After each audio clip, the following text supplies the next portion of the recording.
ટાણે કામ કરી લેવું જોઈએ, ટાણે સમય. મારે એના માટે માં બેઠા છે ભગવતી, એટલે પ્રસંગ ભગવતીનો કેવો છે, મારા શબ્દો યાદ આવી ગયો. ટાણે, ટાણાને વધાવી લઈએ, સમયને વધાવી લઈએ, એના માટે મારે એક પ્રસંગ કેવો છે. પણ દ્રવ્ય વૃથા કછું દાન દિયે બિન. અને છેલ્લે પિંગળસિંહ બાપુએ કીધું છે કે સ્વાર્થ વૃથા બ્રહ્મ જ્ઞાન નથી.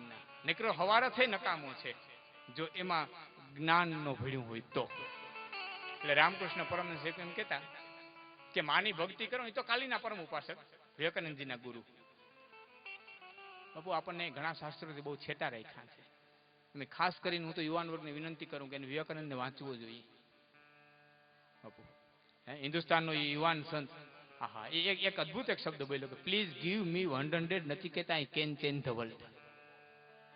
પ્લીઝ ગીવ મી 100 નથી કહેતા, મહેરબાની કરી મને કહો 100 નથી કહેતા આપો તો I can change the world. હું આખી દુનિયાનો નકશો ફેરવી નાખું. ફક્ત 100 નથી કહેતા મને જો કોઈ આપો ને તો દુનિયાનો નકશો ફેરવી નાખો.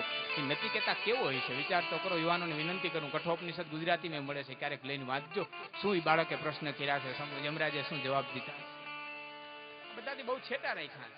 પણ મારે તમને જે પ્રસંગ કેવો છે, વિવેકાનંદના ગુરુ એમ કહેતા કે માની ભક્તિ કરો, કાલીની ભક્તિ કરો, જગદંબાની ભક્તિ કરો ને તો મીંદડીને બચ્ચા જેવી કરજો, વાંદરીના બચ્ચા જેવી નહીં. દ્રષ્ટાંત સિદ્ધાંતને સમજાવવા માટે બાપુ દ્રષ્ટાંત દેવું પડે તો દ્રષ્ટાંત.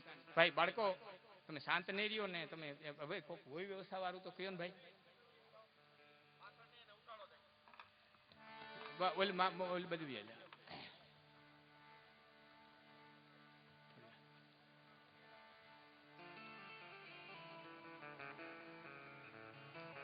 એમનો આ વિષય નથી ને, અમારું ભવિષ્યનો ઓડિયન્સ છે, પણ એમનો અત્યારનો એનો વિષય નથી. આ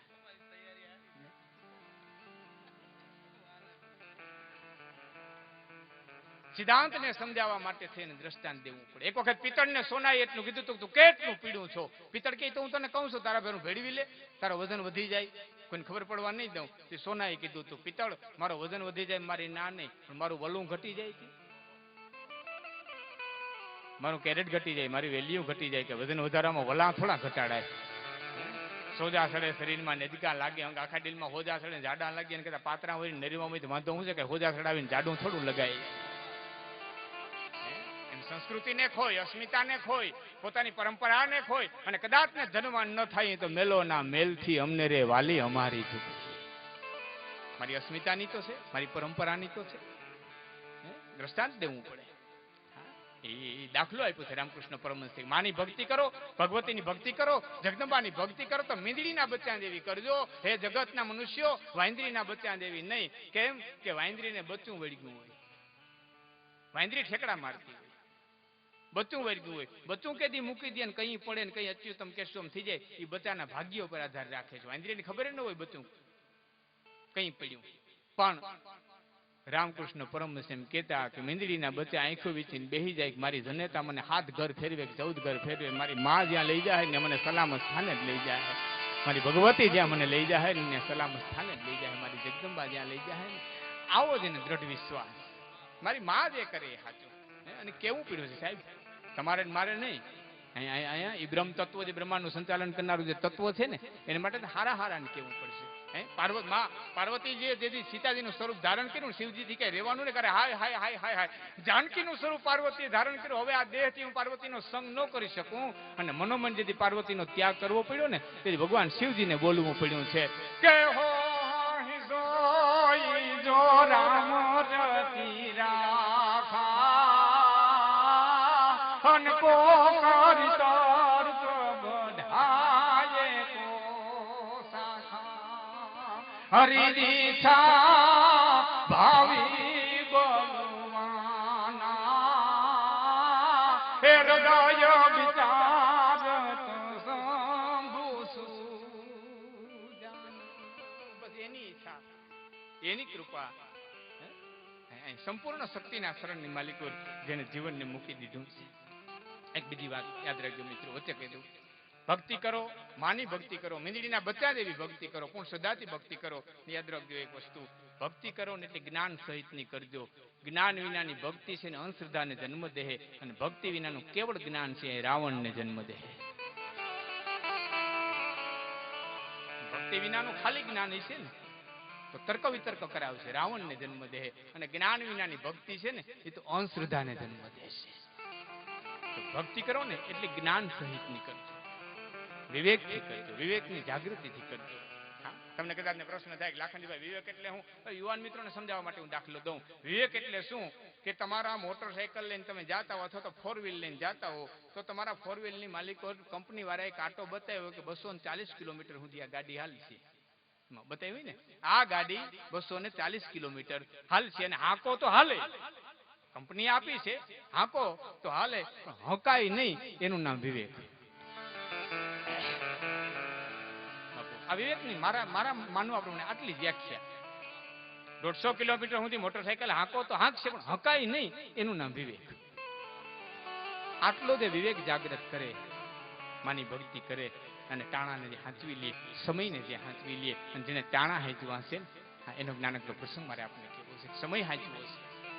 ઈસવીસન 1010ની સાલમાં જે જુનાગઢનો સત્તા પલટો થયો, પ્રસંગ જાણીતો છે. હું એટલો બધો લંબાવીશ નહીં પ્રસંગને, આ બધા જાણો છો. મારે માના પ્રસંગ ઉપર જવું છે. પણ ઈસવીસન 1010માં જે જુનાગઢનો સત્તા પલટો થયો અને વાલબાઈ વડારે નવઘણને લઈ અને દેવાય બોદરને આંગણે જે ગયા અને આયરના દીકરાએ સમયને હાંચવી લીધો. ગિરિછાપા ટાણાને વધાવી લીધું.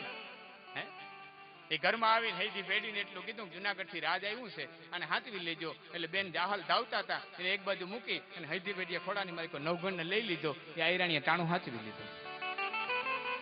જુનાગઢ જેથી જાણ થઈ અને દીકરાને હણગારીને આયરાણી જેથી હાલી અને જુનાગઢની કચેરીમાં દીકરાની માથે જેથી આમ તલવારી મુકાણી અને તેથી તલવારી મુકાણા પછી કીધું તું કોણ છો કે નવગણ? કોણ છો કે નવગણ? સાચું બોલ કોણ કે નવગણ?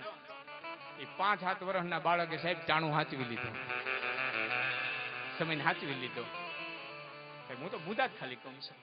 ઈસવીસન 1025માં ફરીવાર નવગણને ગાદીએ બેહાડ્યો અને નવગણને ગાદીએ બેહાડ્યા પછી આલીદર બોલીદરની ધરતી ઉપર જેથી નવગણ જવતલ હોમવા માટે થઈ અને આવ્યો રાજપૂતનો દીકરો. તેથી હૈયું દડાતું હતું નાનકડા એવા પંખીના માળા દેવા ગામની અંદર જાહલના જવતલ હોમીને કીધું બેન માગ કે બસ ભાઈ 999 પાદરનો ધણી મારે જવતલ હોમવા આવ્યો છે, એથી મારે બીજું રૂડું શું જોઈએ? બસ મારે માટે આ ઘણું જ. મારા બાપ મારું ટાણું હચવાઈ ગયું, મારો સમય હચવાઈ ગયો, મારે માટે આ ઘણું છે. ના બેન માગ ને તાજ મારું હૈયું ફાટી જાય. એ 2 વખત 3 વખત નવગણે કીધું કે બેન માગ.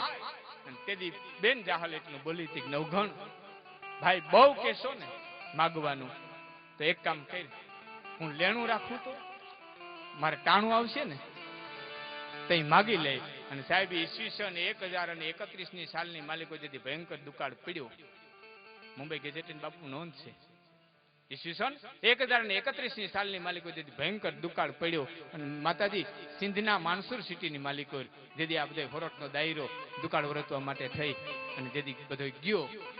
બેનો દીકરીઓ બેઠા છે વચમાં 2 શબ્દ કહું છું કે ઈ જાહલ કદાચ ને જુનાગઢ આવીને ઉભી રહી હોત, નવગણને એમ કીધું હોત કે ભાઈ મારા દેહમાં દુકાળ પડ્યો છે અને મારા બૈસે માણા છે અને અમે બૈસે પાંચે અમારા ઢોર છે, અમારે એટલે નભાડવા છે, તો 999 ઉપાદનનો ધણી ગિરીશાપા એમ કહે કે તારા પાતીની જાહેર મારા ઘરમાં નથી. જુનાગઢ આવીને ઉભી રહી હોત કે મારે એટલા મારા કુટુંબ છે ને એટલા મારા ઢોર છે, ભાઈ મારે નભાવવા છે, તો જુનાગઢનો રાજા એમ કે નાના તારા પાતીની જાહેર મારા ઘરમાં નથી. છતાં દીકરી ગઈ નહીં, જુનાગઢ ન ગઈ, ઠેઠ સિંધમાં ગઈ. શું કરવા? મારું કુટુંબ હખે દેખે જ્યાં રહેતું હોય ને એ હું કુટુંબે હારી લાગું. ભાઈ ગમે એવો હારો હોય ને તો ભાઈના પાડોમાં દીકરી હારી ન લાગે. મારો કુટુંબ જ્યાં હશે ત્યાં સુખમાં દુઃખમાં મારા દિવસે આ દીકરીની ખુમારી. ભલે ભાઈ ગમે એવો સગવડતા વાળો, ભાઈ જુનાગઢનો 999 પાદરનો ભલે રાજા, મારા દેહમાં ભલે દુકાળ, પણ મારું કુટુંબ જો સુખમાં હશે તો હું સુખમાં, મારું કુટુંબ જો દુઃખમાં હશે તો હું દુઃખમાં. અને સિંધના માનસુર સિટીની માલિકો જેથી નેહળો નાખ્યો અને સુમરાની નજર પડી, આ બધાને ખબર છે. અને જુનાગઢની કચેરીની માલિકો જેથી હામદ જેથી ચિઠ્ઠી લઈને આવ્યો અને 99 હોરટ 999 પાદરના ધણીના હામી જેથી ચિઠ્ઠી આવી. સાહેબ આયરે પ્રસંગ વધાવ્યો, આયરાણીએ પ્રસંગ વધાવ્યો, દીકરાએ પ્રસંગ વધાવ્યો, દીકરીએ પ્રસંગને વધાવ્યો અને રાજપૂતના સામે જેથી પ્રસંગ આવીને ઉભો રહ્યો. અને આમ જ્યાં ચિઠ્ઠી ખોલી માલિકો શબ્દો લખાતા કઈ કુવે કાદો આવ્યા નદીએ ખૂંટાની મારા હોરઠમાં હડતાળો પડ્યો એ વરતવાલા વીર રે હું ન બાપી અરે રે ન ભાઈ વીરા મારે તુજથી સાચી સગાઈ હું ન બાપી અરે રે ન ભાઈ વીરા મારે તુજથી સાચી સગાઈ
કવિતાની મજા હોય, જોવાની મજા હોય.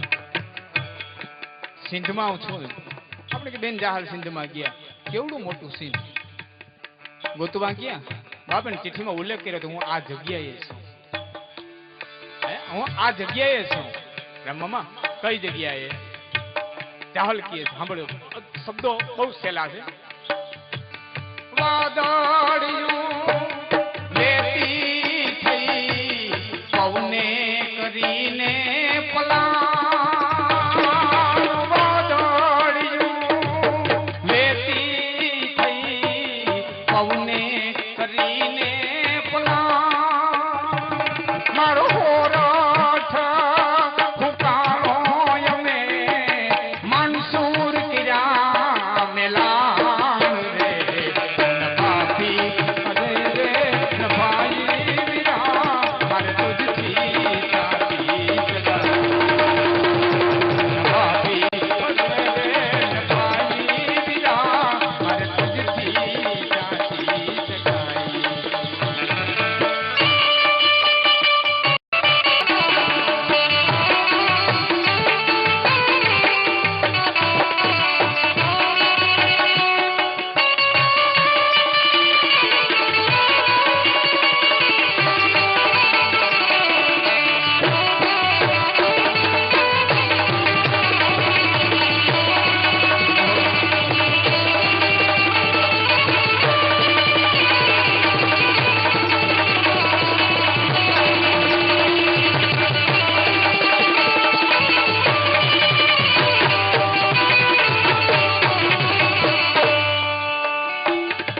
હવે બાકી લેણે ઉઘરાણી જેને કઈ છેલ્લી કડી બેન કરે છે.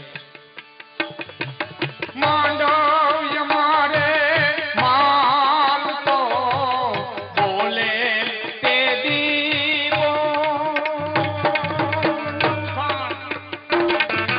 માંડવ મારે માલ તો બોલે તે દીવો, હવે જાહલ ને જુનાના ધણી, જાહલ ને જુનાના ધણી એ કરીને કાપડની કોર રે, નભાતી રે રે નભાઈ વિરા મારે તુજથી સાથી સગાઈ,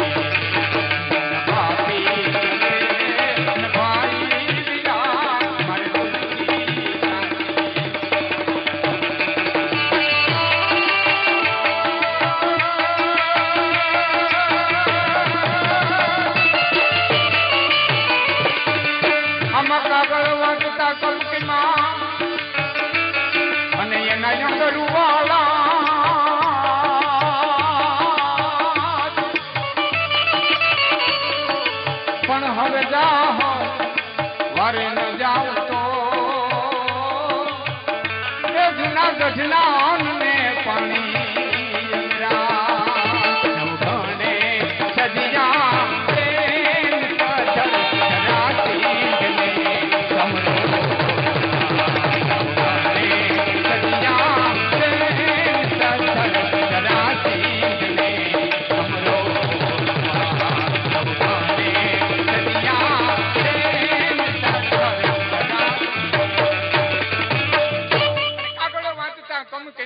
એના અંગ રૂવાળા આજ કે જાહલ વારે ન જાઉં તો મારે જૂનાગઢના અન્નને પાણી અગ્રાજ નવગણે સદિયા સેન સદ્ધર ધરા સિદ્ધ ધમ રડવા 999 પાદરીનો ધણી જેથી ચતુરંગની સેના લઈને ચડ્યો. હવે મારે જે પ્રસંગ જે કેવી વાત જે કેવી છે કે આયરે પ્રસંગને હાચવો, આયરાણીએ પ્રસંગને હાચવો, દીકરાએ પ્રસંગને હાચવો, દીકરીએ પ્રસંગને હાચવો. એ રાજપૂતના સામે ચિઠ્ઠી આવી 999 પાદરના ધણી રાજપૂતે જેથી પ્રસંગને હાચવી લીધો. આ બધાય ધર્મને માર્ગે આયલાન પ્રસંગ હાચવો ને તેથી બ્રહ્માંડનું સંચાલન કરનારી શક્તિને વિચાર થયો કે હવે પોકાર કરે તો ભલે ન કરે તો ભલે પ્રસંગને હાચવવા માટે થઈને હવે મારે જ આવું. હવે ટાણાને હાચવવા થઈને મારે જ આવું. મને બોલાવે તો ભલે, ન બોલાવે તો ભલે. એનો અર્થ એ થયો મિત્રો કે ધર્મને માર્ગે તમારા પગલા હશે ને તમે પોકાર કરશો તો ભલે, નહીં કરો તો ભલે. તમે મુશ્કેલીની માર્ગે આવવાના હશો ને એની પહેલા ટાણું હાચવવા માટે થઈને પોતી જાય. આપણે મુશ્કેલીમાં આવવાના હોય એની પહેલા એ બધા ટાણા હાચવી દઈએ અને માર્ગ કરતી જાય અને એ આડી ફરી માથે કાળો ભેડિયો, વાન કાળો, આગલા બેદાટ લોઢાના, ગજુ નીચું, આમ આમ આમ દેખાવ છે ને બાપુ. એ વરવો હતો અમારી ભાષામાં, એને વરવો કીએ. બહુ રૂપાળો ને એવો વરવો દેખાવ. કાળો વાન, કાળો ભેડિયો, આગલા બેદાટ લોઢાના, ગજુ એકદમ નીચું. એ વરવો હતો ને એ વરવાર શબ્દ ઉપરથી ગુજરાતી શબ્દ થઈ ગયો છે વરવડી. વરવાર શબ્દ ઉપરથી એ આડી કીધું બાપ નવગણ અમે અહીંયા ઘર ગોકલા રમીએ છીએ. એ જો માણિકામાં કોઈડી માંડી છે અને એમાં જો અમે પ્રસાદી રાંધીએ છીએ. બાપ હેઠો ઉતર એટલે હવ પ્રસાદી લઈ અને આગળ વધો. એટલે નવગણે કીધું માં વાત સાચી પણ મારી હારે 9 લાખની ફોજ છે. અને તેદી આ વરુડી એટલું બોલ્યા હતા. બાપ વાત સાચી, ભલે 9 લાખની હોય કે 18 લાખની હોય પણ આવડ ક્યાં દુબળી છે? આવડ ક્યાં દુબળી છે? અને નવગણ ઘોડે હેઠો ઉતર્યો અને તેથી જટુકલી નામની બેન ને એમ કીધું બેન જટુકલી થોડાક વડલાના પાંદડા પાડ એટલે આપણે પૈડિયા કરી અને ખીરની પ્રસાદી હવને આપી દઈ. વડલે ચીડા પછી જટુકલીને વિચાર થયો કે એક કુઈડીમાંથી વરવડી 9 લાખની ફોજને જો પ્રસાદી દેવાની હોય તો મારે વડલાના પાંદડામાં શું કરવા પ્રસાદી દેવી જોઈએ? કાંઈક ભગવતીનું સ્મરણ હું ન કરું એ મા આવડનું સ્મરણ કરીને એમ કહેવાય છે ડાર ખખેરી વરિયારી તાહળીઓ જેને કઈ કાળી પટ્ટીવાળી કહાની તાહળીઓ એ 9 લાખ તાહળીઓ જે તાહળીઓ દારની માલિકો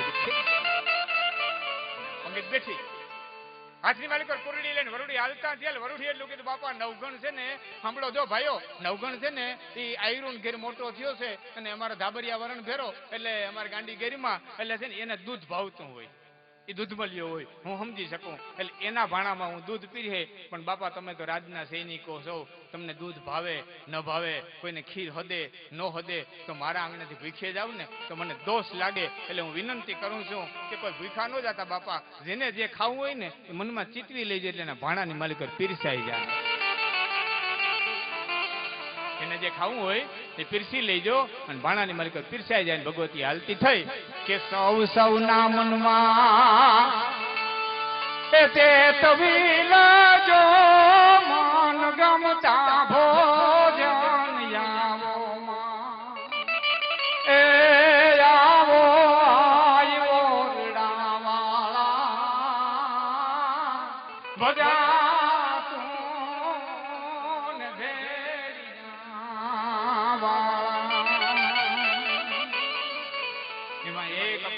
બેઠેલો હોય ન હોય તો કી નફે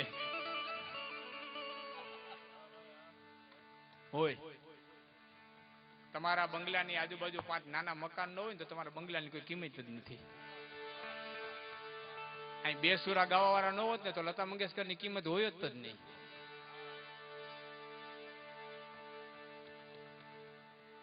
વિરોધી નથી, ઉપસાવે છે, કાળું છે. સફેદનો વિરોધી નથી. કાળું છે સફેદનો વિરોધી નથી, પણ કાળો બ્લેકબોર્ડ ન હોય તો સફેદ એમાં ચોક હાલે જ નહીં, સફેદ અક્ષર થાય જ નહીં. સફેદને ઉપસાવે છે. લોભિયા ન હોય તો દાતારની કિંમત થાત જ નહીં. એ લોભિયાઓને ધન્યવાદ દેવા પડે, દાતારને ઉજળા કરે છે. અકલમઠા ન હોય તો બુદ્ધિશાળીની કિંમત થાત જ નહીં સાહેબ. અકલમઠાથી જ બુદ્ધિશાળી છે. મારે મૂળ વાત દેખી અકલમઠો બેઠેલો એને એમ છે કે અવડી કુઈડી દીકરી નીકળી છે અને અવડી કુઈડી માંથી અવડી મોટી ફોજને હું ખવડાવશે? પાણા. સાંભળજો શું જીતું હું મગનભાઈ મનમાં હું પહેરે છે પાણા. આમ પાણા કરે આમ બરોબર આવી વરવડી ને કુરડી એના ભાણા ને મારે કરે ઊંધી વાળવી. કુડી ના મનમાં કપટ જાય ગો પાણા પીરહા હોત જા.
બેનની વારે જાઉં જમીન રસ્તે વાર બહુ લાગશે. અહીં સમદર આડો મનમાં ભગવતી કે મને ખબર હતી એટલે તો હું આવી છું. પોકાર કરી કે ન કહે ધર્મને માર્ગે હાલતા હોય ને સહાય કરવી એ અમારી ફરજ છે, ચારણોની ફરજ છે. એટલે તો આવી છું. પછી જગદંબા બોલી કે કાળી ચકલી કાયો ભાલો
ડોસા સમદર સાસ અને એક દિવસ બાકી રહ્યો તો યારની દીકરી અફીણનો અટકો ઘોડીને બેઠી હતી. કોઈ હોરઠને માર્ગેથી દેખાય, કોઈ હોરઠને માર્ગેથી દેખાય, કોઈ હોરઠને માર્ગેથી દેખાય. અને બાપુ એમાં ભગવી ધજા દેખાણી ગરવા ગિરનારની છત્ર છાયાવાળી. એને અફીણના વાટકાનો ઘા કર્યો કે આવ્યો મારો જવતલિયો આવ્યો, મારો ભાઈ આવ્યો, વીર નવઘણ આવ્યો. બાકાજી બાકાજી બોલી સાહેબ એમને સિંધ નહીં જીતાણું હોય બાપ, હાલ સિંધ છોડી અને હાલ ભાઈ જાહલ એટલું બોલી નવઘણ આજ તો આવ્યો ન હોત ને તો સિંધની બજારમાં જાહલ નહીં, જાહલનું મળું પડ્યું હોત. અને તેથી નવઘણે કીધું તો બેન વાત હાચી, આ ચામડાના જોડા સીવડાવીને તારા પગની માલિકો નાખું તો તારા બાપનું ઋણ ન ચૂકવી શકું, એટલું મારી માટે તારા બાપનું હાલ હખે દીખે. લડાઈનો તમામ ખર્ચો લીધો, લડાઈના ખર્ચામાં સોનું લીધેલું એમ ઇતિહાસ કહે છે. અમારી તરજ પણ એમ કે માતાજીની છેલ્લી કડી કે જાહલ વારી લ્યાવા રે માળી, પછી લ્યાવા હોનાની ઈંટ આવો માં ઓરડા વાળા, બધા તને ભેડિયા વાળા, અને ઈંટનો આઈનો ઓરડો ચણિયો, સિંહલીના માથા હોત આવો માં ઓરડા વાળા, બધા તને ભેડિયા વાળા. અને નવગણે જુનાગઢ આવ્યા પછી માં આ વરવડીને 12 ગામ આપેલા. મારી પાસે છે 12 ગામના નામની યાદી છે. 12 ગામ માતાજી પોતે નહોતા લીધા, તમારે આપવા હોય મારા ભત્રીજાને આપો. પછી આ વરવડીના જે ભત્રીજા છે એને એ 12 ગામ મારી પાસે નામ જોતા હું આપી દઈશ, મને યાદ નથી, પણ 12 ગામ એ આઈ માના ભત્રીજાને એને નવઘણે તેથી અર્પણ કરેલા. મારે કહેવાનો અર્થ જ્યારે તમારી સામે ટાણું આવે એની ટાણાને હાચવી જાઓ, બસ આટલું જ કરી જવાનું છે. જે સમયે જે ઘડી જે પલ આવે અને એ ટાણું જદી હંચવાઈ જાય આપણે કીધે અને આપણું ટાણું પાર ઉતરી જાય. એટલે હું દ્વારકા ગયો ને ત્યારે કૃષ્ણને મેં એટલું કીધું બાપુ કે માધવ નથી માગતો કરોડ રૂપિયા કીર્તાન, મારે કરોડો રૂપિયા નથી જોતા, બંગલા ગાડી હીરા માણેક મોતી જર જવેરાત નથી જોતા. માધવ નથી માગતો કરોડ રૂપિયા કીર્તાર, પણ વખતે બધો વ્યવહાર મારો સાચવી લઈ જાય. સાંભળાય માધવ નથી માગતો મારી બેનો દીકરીઓ આણા પરિયાણા મામેરા હેતુ મિત્ર ભાઈ સંબંધી પણ ટાણે જઈને ઉભો રહો, મારા બધા વ્યવહાર હંચવાઈ જાય. એટલે મારા બાપ તારા લાખો રૂપિયા છે એમ અવસર મળે, અને જેને અવસરને હાચવતા આવડી ગયા ને જગતમાં નામ કામી. અહીં કામી એટલું જ જવાનું છે, બાકી ધીરુભાઈ વી ગયા અહીં નામ જ કામી જવાનું છે. કઠપુતળીનો ખેલ, જો કે માં તો રાજસ્થાન થી આવે, રાજસ્થાનની તો મેઇન આઈટમ છે, અને રાજસ્થાન ફરવા જાવ તો તમને કઠપુતળીનો ખેલ બતાવે. આપણે અહીં બિસાડા અહીં નથી આવતા, હવે અમે જોયેલા છે, હવે નાના છોકરા નહીં કદાચ ને જોવે. એ કઠપુતળીનો ખેલ જેને જોયો હોય છે ને મારી વાત સમજ્યા છે, એ રમાડવાળો એક જ હોય, 10 આંગળીમાં બધું પહેર્યું હોય, એ રમાડતો હોય, પડદાડોય હોય, અહીં પુતરા રમતા હોય. હવે એમાં રાજા આવે, રાણી આવે, પ્રધાન આવે, બીજો રાજા આવે, ડુગડુગીઓ આવે, નાચવાવાળી આવે, આ બધા આવે. 10 આંગળી બધાને નચાવતો હોય, બોલે જતો હોય રાજાને. એમાં બીજો રાજા આવે, પછી હામે લાકડાને તલવાર્યું ને રાજા પછી લડે ને એક રાજા મરી જાય ને બીજો રાજા જીતી જાય, આવું બધો ખેલ બતાવે. પણ ખેલ પૂરો થાય ને તમે ચોરામાં જાઓ પછી દ્રશ્ય જોયા જવું. ખેલ પૂરો થઈ જાય પછી પાછળ તમે ચોરામાં જાવ ને તો દ્રશ્ય જોયા જવું. એક જ હુંડામાં રાજા એમાં જ પીડ્યો હોય, ડગડુગીઓ એમાં જ પીડ્યો હોય, રાણી એમાં જ પડી હોય. અહીં જ્યાં સુધી રહીએ ત્યાં સુધી લાખણથી ગઢવી, દાદાભાઈ કલાકાર, ધીરુભાઈ અંબાણી, અહીંથી જેવી દોરી ખેંચીને તેથી ત્યાં એક જ હુંડામાં રાજા એમાં રાણી. અહીંયા જ્યાં સુધી નચાવે સમયના દોરે ત્યાં સુધી નાચવાનું છે. ભગવતી જેની દોરી ખેંચી લે ને બસ અહીંયા નાચી લઈ, માના ખોડામાં રમી લઈ, અને એમાં કીર્તિના થોડાક બે કોટ ચણાઈ જાય. આવા કામ હોય મંદિરના બીજા ત્રીજા, અને એમાં જે કંઈ દાન પુણ્ય થઈ જાય, આ જેટલું જવાઈ જાય એટલું ટાઢું હૃદય થાય. બીજાને ટાઢા કરશો ત્યારે મને ફરમાય છે. એટલે 2 કડી બહુ બોલ્યો છે આપણું સ્તુતિ, પણ 2 કડી કહી મારા સુધાન વિરામ શબ્દો કે નવ લખાઈ લો બળી જાડી ભેડી જો મળી જો મઠડે રાત નવ લખાઈ લો બળી જાડી ભેડી જો મળી જો મઠડે રાત મળી જો મોણી રાત રમે મારી તાતાની આધરે રાત રમે મારી ખોડલ સંગે રાત માં સોનલ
સાત ભળી મારી ગોટ ભવાની સાત ભળી માં ગોટ ભવાની સાત ભળી વિપડી દેવો ઓર વાળો વાળી આંખમાં ખોડી યાર જોને નવ લખાઈ લો બળી જાણી ભેડી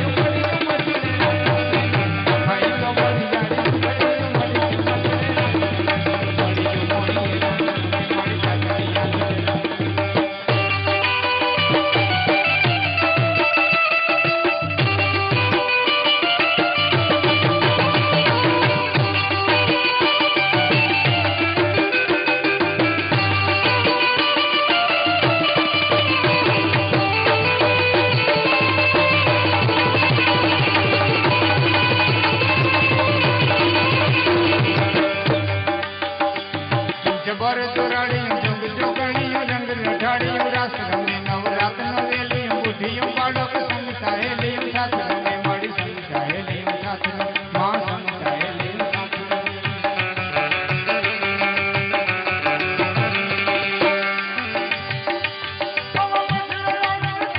સાથ સોનલ માને પાઈલ મેં નવ લખાઈ લો બળિયાળી ભેળિયું મળી લખાઈ લો બળિયાળી ભેળિયું